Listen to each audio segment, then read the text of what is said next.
السلام علیکم ورحمۃ اللہ وبرکاتہ۔ ابھی 2-3 ماہ قبل گودی میڈیا کے ایک نیوز اینکر کے چینل پر بیٹھ کر مولانا محمود مدنی صاحب کا ایک انٹرویو، ایک پوڈ کاسٹ شائع ہوا تھا، نشر ہوا تھا، جس میں اویسی صاحب کے متعلق جب اس نیوز چینل کے اینکر نے سوال کیا تو مولانا محمود مدنی صاحب نے اویسی صاحب سے اختلاف کرتے ہوئے ان کے خلاف بیان دیا تھا۔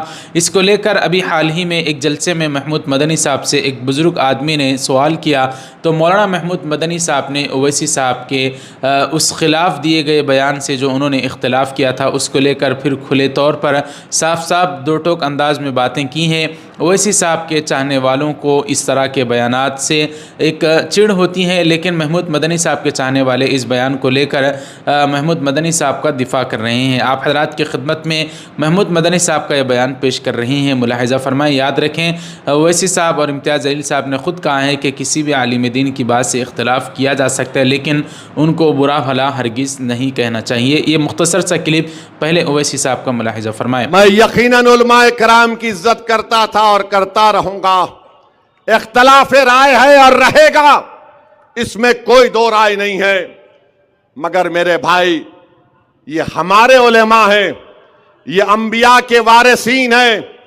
ہم اختلاف ان سے کر سکتے ہیں، مگر ان کی توہین ہم اپنی زبان یا اپنے لکھت سے نہیں کرنا چاہیے، بالکل نہیں کرنا چاہیے۔ اختلاف کرو، بولو کہ ہم کو آپ کے فیصلے کو ہم نہیں مانتے اور پتنگ کے نشان پر بٹن دبائیں گے انشاءاللہ تعالی۔ اب اویسی صاحب کو لے کر ان بزرگ نے کیا سوال کیا اور اس کو لے کر مولانا محمود مدنی صاحب کا کیا جواب ہے، پورا تفصیلی مولانا محمود مدنی صاحب کی زبانی ملاحظہ فرمائیں۔ ویڈیو کو لائک کریں، شیئر کریں، چینل کو سبسکرائب کر دیں۔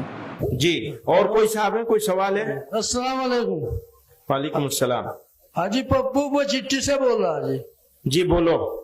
اگر مسلم راجنیتی سے سامپردائک طاقتیں مضبوط ہوتی ہیں تو جہاں اویسی صاحب یا کوئی مسلم پارٹی چناؤ نہیں لڑتی وہاں بی جے پی کیوں جیت جاتی ہے، کیا کارن ہے؟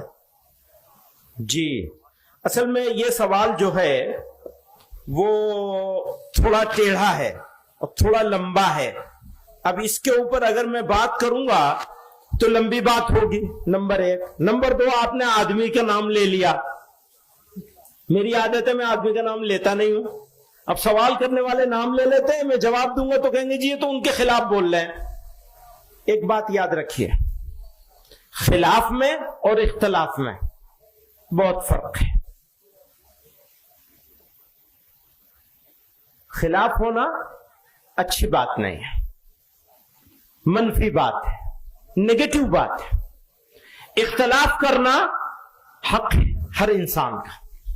ہم لوگ ایک جمعیت کے لوگ بیٹھے ہوئے ہیں یہاں، ہم آپس میں بھی اختلاف کر سکتے ہیں اور اس اختلاف کے نتیجے میں کئی مرتبہ اچھی باتیں نکل کے آ سکتی ہیں، لیکن اگر ہم ایک دوسرے کی مخالفت کرنے لگیں گے تو اچھی بات پیچھے رہ جائے گی، خراب بات آگے آ جائے گی۔ پہلی بات تو یہ سمجھ لیجئے، یعنی اختلاف ضرور ہونا چاہیے، مخالفت ہرگز نہیں ہونی چاہیے۔ میں نے اپنی زندگی میں کسی کی مخالفت نہیں کی، اور اگر کی ہو اور آپ یاد دلائیں تو میں اس مخالفت کو واپس لینے کے لیے تیار ہوں۔ اختلاف بہت لوگوں سے کیا ہے، وہ اختلاف اصولوں پر ہوتا ہے، اس پہ میں کوئی سمجھوتا کرنے کے لیے تیار نہیں۔